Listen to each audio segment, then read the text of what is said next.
Baruch Spinoza, un gran filósofo, quizás el padre del laicismo europeo. Lo vamos a celebrar por muchas razones. Primero porque hoy es su cumpleaños. Él nace el 24 de noviembre, a ver que no me equivoco, en 1632. Nace de una familia con una historia complicada. Familia de origen española, pero sefardí, judía, y que fueron expulsados entonces 150 años antes en las expulsiones de los reyes católicos, y en la primera expulsión llegó hasta el Portugal, y donde después esta familia de sefardí, de los Espinosas, se quedaron 1 o 2 generaciones, y después subió otra expulsión. No voy a entrar en la historia de ibérica y tal, pero bueno, de estas expulsiones, y finalmente se llega la familia en Holanda, entre Ámsterdam, a veces La Haya, Rotterdam, pero pues estas familias de sefardí, de Marán, creo, Marán es que se dicen, llega, y el joven, el niño, el bebé, Baruch, nace en Holanda. Entonces técnicamente nace en Holanda, es holandés, pero pues con orígenes, raíces en la península ibérica y más que todo judío. Como he dicho, esto es la primera razón de hablar de él hoy, es porque eso es un cumpleaños. Segunda razón de hablar de él es esto, la auge de la extrema derecha. El auge de los movimientos, no solo en España, en toda Europa, anti-inmigrantes, pues estos eran inmigrantes. De entonces, gente que llegaba así, los judíos echados de la península ibérica, y que llegan en Holanda, y ahí fueron acogidos en Holanda. Y con la presencia del judío, quizás la Holanda ha podido usar de las calidades intelectuales de estos refugiados, de la enorme sabiduría intelectual que llevaban, pero no solo, también de sus habilidades de negocios, y el imperio holandés seguramente ha tenido un gran impulso por la presencia de sus judíos, de sus inmigrantes, de sus extracomunitarios. Entonces, utilizando la palabra de hoy, es un gran extracomunitario que se hace totalmente europeo. ¿Y qué hace? Cuando he dicho que es padre del laicismo, era una manera un poco de hacer un resumen, porque es complicado de explicar lo que es Baruch Spinoza, y más todavía por un ignorante como yo. Yo soy autodidacta, nunca he visto el interior de una universidad. Soy muy orgulloso de ser hijo, nieto, bisnieto de gente de circo y de payasos. Y como la vieja tradición de la gente del pueblo, de los bufones, autodictado, intentando de aprender por la calle, por lecturas y eso, por autodictativo, que es la realidad de donde vivimos. Cosa para mí siempre era importante, y para todos los bufones, es la libertad de opinar, la libertad de viajar también, la libertad de poder existir, incluso siendo uno de baja clase social. Por cierto, yo me llamo Bassi, que en italiano significa los bajos. Y no por casualidad, y Bassi, los bajos, no era un apellido, era una categoría social, y entonces la gente que se llama Bassi en italiano pues tienen su origen porque eran gente del pueblo, gente de la más baja condición social. Es como llamarse baja condición social, señor, baja condición social. Y por eso, como bien decía mi abuelo, hay que ser orgulloso de llamarse baja condición social. Significa como mínimo que más bajo no vas a caer. Y entonces, la única generación. Y para salir del agujero de tu apellido de los bajos, hay que aprender e intentar de saber cosas. Entonces, todo eso es para protegerme, porque y quizás por los filósofos, algunos que nos pueden escuchar, me voy a mezclar las cosas. cosas y voy a decir tonterías, pero me preparo, lo digo ya de entrada, lo hago por todo mi corazón y en eso, y intentando por autodictatismo. Habiendo dicho esto, entonces el Baruch Spinoza es lo que me gusta y me ha gustado, y me gusta todo de su vida. Una vida corta. Nace entonces en el 1632 y muere en 1677, si no me equivoco, si uno hace los cálculos, tiene solo 45 años. Que para hoy en día es todavía joven. Hoy en día las cosas cambian. Y en estos 45 años ha hecho mogollón de cosas, ha escrito muchos libros, mucha presencia. Me gusta también porque de una educación típicamente judío, incluso judío ortodoxo, es decir, que su educación era en la sinagoga, en las escuelas hebraicas, con la voluntad de su padre de formar una nueva generación de verdaderos judíos. En un mundo complicado como podría ser el mundo holandés a Ámsterdam, porque había dos corrientes de judíos. Había como él y su familia, los sefardíes que vienen de la península ibérica y que fueron entonces expulsados eso por los reyes católicos y un poco más tarde del Portugal, pero había también los askenazis. Y los askenazis, ellos eran judíos también, pero de totalmente otro origen, veniendo del Europa Central y más todavía al este, al oriente, quizás incluso del Imperio Khazar, que hoy en día es donde está la Georgia, o por ahí, o el sur de la Unión Soviética, o de la Rusia, perdón, un lapsus mental. Y entonces dos realidades judaicas que se enfrentan con los askenazis, mucho más duros, rigurosos, ortodoxos, como dicen, y los sefardíes visto como más abierto, más intelectual, más liberal, si se podía utilizar esta palabra. Pues nada, el joven Baruch va a estas escuelas, sigue, y pasa una cosa, a sus 23, 24 años muere su padre. Y se ve que esta muerte lo libera de todo, porque pasa solo pocos meses, manda a la mierda, siento decirlo, los estudios religiosos, se declara contrario a muchos de los dogmas, de los preceptos del judaísmo, más que todo en la visión del Dios omnipoderoso, del monoteísmo judaico. Y tal duro fue su renuncio que del otro lado los rabinos lo echan de la comunidad hebraica. Esto pasa casi nunca. Fue tan cabreados los de su religión, que lo echan y se encuentran de un día al otro fuera de su comunidad, pero también no del todo holandés, porque era un refugiado de familia sefardí. Entonces, un hombre de un momento al otro sin ningún apoyo de nadie, no de su comunidad, no de su nuevo país, y determinado a encontrar una manera humana de vivir, es decir, de salir de los cajones donde la civilización, la cultura se ponía la gente y ser un hombre libre. Lo que yo he entendido, a ver que no me equivoco de la visión, no era ateo,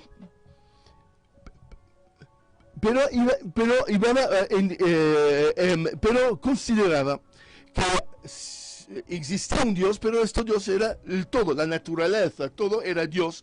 Y más que todo, este Dios no tenía ninguna razón de entrar en la vida de los humanos, es decir, pedir un favor a este Dios o que el Dios se enfada contra él, no tenía en su opinión sentido, es decir, que el Dios era tan grande, tan enorme, que nosotros éramos parte de esta creación, pero este Dios era por encima de nosotros y no nos miraba como no mira a la final, da las reglas, da las normas, pone las leyes físicas, matemáticas al principio, pero después deja las cosas por su cuenta. Y entonces la cosa, lo echan de la comunidad hebraica, porque a la fin no hay ética divina. Entonces, si no hay Dios y si Dios no se preocupa de nosotros, seguimos solo indicaciones, no hay de libre arbitrio o mejor todavía, de razones matemáticas para que todo esto va adelante. Dios pone reglas matemáticas y pues la cosa va por su cuenta y Dios ya no se interesa de lo que hay. Eso es más o menos su visión. Visión que se apoya mucho sobre René Descartes, el francés, el cartesianismo, era muy racionalista este hombre. Hobbes también en Inglaterra, y eso, por eso me gusta este hombre también, el Baruch Spinoza, porque se relaciona a nivel europeo con gente en Francia, gente en Italia, gente de cultura, intelectuales, gente de vasta clase social, porque no son aristócratas o no son del clero, pero son gente que están conquistando la libertad del pueblo, la libertad ética, es decir, que no hay una ley divina, leyes divinas que hace que hay los reyes que son el pueblo de otro. No existen leyes divinas, que el Dios está por ahí, por encima, y no les importa nada a lo que hacemos nosotros. Entonces, las leyes son humanas y hay que organizarse entre nosotros para saber lo que es el bien y lo que es el mal. Con esta visión, evidentemente, se pone encima toda la aristocracia y todo el sistema social de la época, porque ellos, su poder, su fuerza era de decir, somos reyes por deseo de Dios. Y entonces, creo que es Baruch Spinoza el más cerca que se puede tener en el siglo XVII a un votante de Podemos. Entonces, todo esto para decir que es un hombre, es en mi opinión muy moderno y que está creando finalmente el espacio, la dimensión, que es lo que después de unos siglos se transforma en pensamiento de izquierdas, en pensamiento liberal, que después se llama de izquierdas, humanistas, pero empieza con esta separación, liberación del orden divino, que ya las reglas humanas no son divinos, pero son arbitrario y creado entre los humanos según acuerdos entre ellos. Todo esto, una lucha filosófica entonces, pero ponemos, para mí también muy de Podemos y muy quizás de Lavapiés, en el sentido que este joven Baruch Spinoza no tenía un duro. Él había sido desheredado antes de morir por el padre y por sus ideas anarquistas y no tenía ningún apoyo de nadie. Entonces un intelectual que vivía solo de escribir, daba algunas lecciones privadas, pero no tenía el tiempo de escribir sus libros porque necesitaba comer. Y ganaba su vida haciendo lentes para los telescopios, una cosa también muy divertido y muy llamativo como anécdota.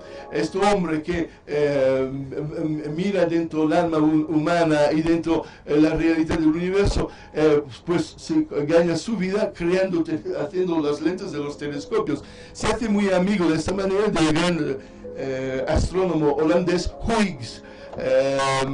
Y quizás muchos me gustaría haber sido una mosca en la pared a escuchar las conversaciones entre Baruch Spinoza y el astrónomo Huygens, hablando de Dios y del significado de Dios, a ver si se podría haber escuchado estas conversaciones. Con la pobreza que le había atenaciado toda su vida, pasa también esta cosa que contractó tuberculosis y fue entonces esto realmente escribiendo estos textos tan importantes sobre eso, la teología política que se podía decir.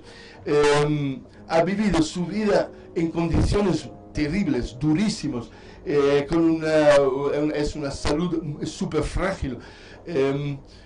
También una imagen bastante llamativa, este gran hombre que a 3 siglos, 4 siglos después de su muerte está siempre presente entre nosotros, pues cuando muere, hay un acto que he leído que estaba en PDF, el acto de los notarios para la herencia del señor Baruch Spinoza. Pues en la lista de la herencia había 2 sillas, una mesa, la cama donde dormía y 2 o 3 pantalones y nada más. Entonces, esto también es muy llamativo. El bienestar material o la falta de bienestar material parece que no influencia sobre la genialidad de la persona o no. Es decir, que uno puede ser genial y no tener un duro, como ha sido Baruch Spinoza. Y en una sociedad como la nuestra, que basa todo sobre la posesión y sobre cuántas cosas tenemos y sobre la riqueza, un fracasado porque no tienes nada, pues él tenía todas las marcas del fracasado, muere a 45 años solo de tuberculosis sin tener un duro. Pero la realidad es que sus ideas y su mensaje era mucho más importante que todos los ricos y multimillonarios de la época, y de cual ya hoy en día hemos olvidado sus nombres, pero de Baruch Spinoza sí que se recuerda, y se recuerdan sus textos. Cosa también importante, era arropado de amigos, y estos amigos, en un cierto sentido, han salvado su memoria póstuma, se dice en español, póstumo. Porque fueron ellos a recoger sus textos que ningún editor, algunos editores habían editado algunos libros, pero ponemos 30% de los libros suyos fueron editados de su vida, pero los 70%, quizás los más importantes, fueron después, y fueron sus amigos a recoger entre los papeles del difunto estos textos y cosas, buscando la imprenta, para publicarse estos libros. En esta gran historia dura, de una vida dura, había un personaje muy raro, a ver que me recuerdo su nombre, es un político holandés, creo que se llamaba De Witt, que era un hombre político importante del país, con visiones muy abiertas, quizás ya ilustrado, un hombre ilustrado, y ha visto en este joven, genial joven, algo importante, y de vez en cuando en su vida, cuando las cosas de verdad iban al peor del todo, pues entra como mecena este hombre, este político importante, y lo ayuda de vez en cuando, lo protege. Y esto también, quizás la fuerza de la Holanda, incluso hace 3 siglos, que gente que tenía el poder, algunos tenían un nivel cultural, a poder reconocer en un pobre hambriente de la calle un genio, y entonces, a pesar de las diferencias sociales, lo ayuda. Y para decir cómo este hombre político muere asesinado por una turba, una gente rentuza, en una discusión política que no se entiende muy bien, pero fue matado por sus ideales liberales. Entonces, hasta este hombre quizás paga algo, este gran político, por haber apoyado a un personaje proscrito como era Baruch Spinoza. Final de todo esto. Esta idea del orgullo del pueblo, del orgullo de la gente de la calle, de no querer vivir arrodillado frente a la aristocracia, frente a las religiones y también frente al poder económico, es una gran lección y es muy necesario hoy en día.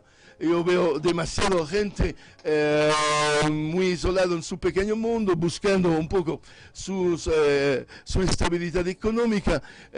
Falta más Baruch Spinozas, más gente con cojones o varias para defender a pie de calle estas ideales. Y la ideal eso, de la igualdad entre las personas, una visión absolutamente democrática. Baruch Spinoza, la conclusión entonces de su visión espiritual y religioso era de llegar a la idea que somos todos hermanos y de todas las razas, y que hay que proteger y hay que luchar por esta hermandad, y luchar incluso si necesario contra las propias religiones. Y entonces, mensaje importantísimo mensaje también de un joven pobre, esto también para mí es muy importante, en una época, incluso hasta un cantante, ahora tiene que ser, en la Operación Triunfo, tiene que triunfar. Esta idea de Operación Triunfo, de los cantantes que están ahí para ser el primero y no el perdedor, el ganador, un mundo donde hay ganadores y perdedores, pues a nosotros, amantes de los Patos de Gómez, perdedores por excelencia, un hombre que aparentemente era un perdedor como Baruch Spinoza, se demuestra ser a la fin un genio de su tiempo y uno de los genios más importantes que se quedan después. Y viene Baruch Spinoza continuamente en la historia después de Europa como un punto de referimiento, un pilar del laicismo típicamente europeo. Como último, también triste, pero muy triste, de ver cómo el sionismo ha olvidado las lecciones de Baruch Spinoza y cómo de esta visión tan abierta y tan humanista y tan mundialista de un mundo sin fronteras y tal, el contrario de del mundo hebraico se ha confirmado en Israel, y que es decir, un pequeño reducto tribalista de una raza que es un desmentir totalmente el enseñamiento de Baruch Spinoza, y quizás las mismas razones por las cuales lo han echado del judaísmo, entonces pues sigue hoy en día la misma contraste dialéctica entre una visión cerrada del mundo judaico o una visión humanista, intelectual y abierta del mundo, pues sigue todavía vigente en lo que ha pasado en Palestina. Por toda esta cosa, y de una manera bastante seria, y no tan divertido la homilía, pero Baruch Spinoza creo que merecía algo un poco serio. Voy a pedir a los no fieles de hacer el grito católico en honor de Baruch Spinoza. ¡Guau, guau, guau!